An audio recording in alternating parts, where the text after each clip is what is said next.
Hi guys, welcome back to my channel. ఈరోజు మన ఛానల్లో రెసిపీ వచ్చేసి పన్నీర్ మటర్ కర్రీ అనమాట. ఈ కర్రీ డాబా స్టైల్లో ఉంటుంది. మనకి డాబా దగ్గరికి వెళ్తే ఎప్పుడన్నా చపాతీకి కానీ పుల్కాలకి కానీ ఇలానే ఇస్తారు కదా. మనం ఎప్పుడు గ్రేవీ కర్రీ అలా చేసుకునేది కాకుండా ఒకసారి ఇలా చేసుకోండి, టేస్ట్ కూడా చాలా బాగుంటుంది. రెసిపీలోకి వెళ్తే వెళ్ళిపోదాం, వచ్చేసేయండి. ఫస్ట్ అయితే ప్యాన్ పెట్టేసుకొని నేనైతే నెయ్యి వేసుకున్నాను 1 స్పూన్.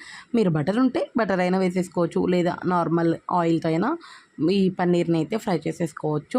నేనైతే ఈ నెయ్యిలో మంచిగా పన్నీర్ని అయితే ఫ్రై చేసేసుకుంటున్నాను.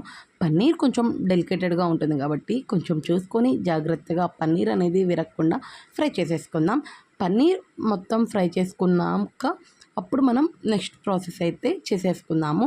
పన్నీర్ మరీ ఎక్కువగా రోస్ట్ అవనవసరం లేదు, మరీ రబ్బర్ లాగా సాగిపోతుంది. జస్ట్ అలా టాస్ చేసి తీసామా అన్నట్టే ఉండాలన్నమాట.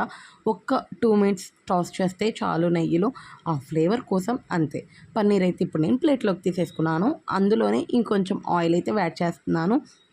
యాడ్ చేశాక ఆయిల్ హీట్ అయ్యాక పచ్చిమిర్చి కూడా వేసి మంచిగా ఫ్రై చేసేసుకోవాలి. పచ్చిమిర్చి తర్వాత ఆనియన్స్ అయితే నేను మీడియం సైజ్ ఒక 2 తీసేసుకున్నాను. తీసుకొని ఇట్లా కట్ చేసుకొని వేసేసుకోవాలన్నమాట. ఆనియన్స్ కూడా మంచిగా ఫ్రై అవ్వాలి.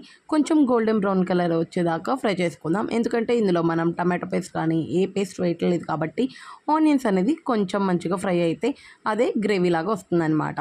ఇప్పుడు పసుపు వేసేసుకొని మంచిగా ఫ్రై చేసేసుకోవాలి. ఇప్పుడు 1 or 2 టేబుల్ స్పూన్స్, అంటే మనం తీసుకున్న క్వాంటిటీని బట్టి అల్లం పేస్ట్ కూడా వేసేసుకోవాలన్నమాట. పసుపు కొంచెం మంచిగా వేగాక అప్పుడు అల్లం పేస్ట్ అయితే వేసేసుకుందాం. 1 స్పూన్ ఆఫ్ అల్లం పేస్ట్ అయితే నేను వేసాను. 1 స్పూన్ అయితే సరిపోతుందన్నమాట. మరీ ఓవర్గా కూడా వేసుకొని అవసరం లేదు, జస్ట్ ఆ ఫ్లేవర్ కోసం అంతే. ఇప్పుడు అల్లం పేస్ట్ కూడా ఫ్రై అయిపోవాలి మంచిగా, పచ్చివాసన లేకుండా. మనం మటర్ అయితే వేస్తున్నాము ఇందులో. మటర్ లేకుండా కూడా సేమ్ ప్రాసెస్ అయితే చేసుకోవచ్చు. ఇప్పుడు మటర్ కూడా వేసేస్తున్నాను అనమాట. మటర్ సీజన్ కాబట్టి పచ్చి తీసుకున్నాను, మీరు ఫ్రోజన్ అయినా తీసుకోవచ్చు. ఇప్పుడైతే పచ్చికాయలు మనకి డైరెక్ట్గా దొరుకుతాయి కదా, అందుకని ఇప్పుడు మటర్ కూడా వేసుకొని ఒక 2 to 3 మినిట్స్ దాకా అయితే ఆయిల్లో మంచిగా మటర్ అయితే ఫ్రై అవ్వాలన్నమాట. అలా ఫ్రై అయితే టేస్ట్ అయితే చాలా బాగుంటుంది. అందుకని ఫ్రై అయ్యాక ఇప్పుడు ఇలా కొంచెం మటర్ అయితే ఫ్రై అయ్యాక టమాటోస్ అనమాట. మీడియం సైజ్ నేనైతే ఒక 4 తీసుకున్నాను.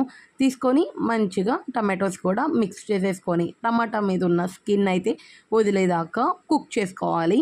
ఇదైతే పక్కా డాబా స్టైల్ అండి. టేస్ట్ కూడా చాలా బాగుంటుంది. మనకి చపాతీలోకైనా పుల్కాలోకైనా పూరీలోకైనా పలావ్లోకైనా చాలా బాగుంటుంది అనమాట టేస్ట్ అయితే. ఇలా కొంచెం స్కిన్ వదిలితే చాలన్నమాట టమాటోస్ మీద. ఇప్పుడు ఇందులో మనం స్పైసెస్ అయితే వేసుకుందాము. ఫస్ట్ అయితే సాల్ట్ మనకు టేస్ట్కి తగ్గట్టు, అంతే కారం కూడా వేసుకొని మంచిగా ఫ్రై చేసేసుకోవాలి. ఉప్పు కారం ఆయిల్లో ఫ్రై అయ్యేలాగా ఫ్రై చేసేసుకోవాలన్నమాట. గ్రేవీ అలా ఏం వేయట్లేదు కాబట్టి మనం దీన్నే కొంచెం గ్రేవీ వచ్చేటట్టు మంచిగా ఫ్రై చేసేసుకోవాలి. టమాటోస్ ఆనియన్స్ ఎంత మంచిగా ఫ్రై అయితే అంత ఎక్కువ గ్రేవీ అయితే వస్తుందన్నమాట కర్రీకి. ఇప్పుడు మనం పన్నీర్ వేసేసుకుందాం. గ్రేవీగా చూసారు కదా ఎంత మంచిగా అయిందో టమాటోస్ ఇవి. పన్నీర్ కూడా వేసుకున్నాక మనం కొంచెం నెమ్మదిగా పన్నీర్ అనేది విరగకుండా స్మూత్గా హ్యాండిల్ చేయాలన్నమాట ఇప్పుడు.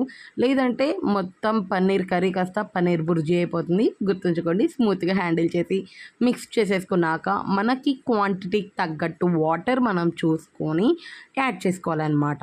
నేనైతే 1 గ్లాస్ ఆఫ్ వాటర్ అయితే యాడ్ చేశాను, ఎందుకంటే నాకు కొంచెం గ్రేవీ కన్సిస్టెన్సీ కావాలి. నేనైతే ఇది పలావ్లోకి చేస్తున్నాను, అంటే జీరా రైస్లోకి అయితే కాంబినేషన్గా చేస్తున్నాను అనమాట. చెప్పాను కదా, చపాతీ రోటీ దేంట్లోకైనా పక్కా సూపర్గా ఉంటుంది ఈ రెసిపీ. ఇప్పుడు కొంచెం మనం గ్రేవీ అయితే ఉడికించుకున్నాక ఒక పొంగు వచ్చినాక ధనియాల పొడి గరం మసాలా కూడా వేసుకొని ఒకసారి అలా కలుపుకోవాలి. ఎక్కువ కలపద్దు, జస్ట్ అట్లా కలపండి అంతే. అట్లా కలిపేసుకున్నాక ఇంకా రెసిపీ అంతే అయిపోయింది. పన్నీర్ ఎంతసేపు ఉడుకుతుంది, తొందరగా అయిపోతుంది కదా. ఈజీ అండ్ టేస్టీ అనమాట. Kasuri methi వేసేసుకోవడమే last and final. Kasuri methi ఉంటే వేసుకోండి, లేదా కొత్తిమీరన్నా వేసేసుకోవచ్చు అనమాట సన్నగా కట్ చేసుకొని. ఇంతే అండి, సింపుల్ రెసిపీ అయిపోయింది. డాబా స్టైల్లో చాలా మంచిగా ఉంటుంది. మనం రెగ్యులర్గా చేసుకునే బటర్ మసాలా కన్నా ఇట్లా ఒకసారి ట్రై చేసేసేయండి. నచ్చింది అనుకుంటున్నాను. నచ్చితే లైక్ చేయండి, కమెంట్ చేయండి, సబ్స్క్రైబ్ చేసుకోండి. అసలు మర్చిపోద్దు. బాయ్.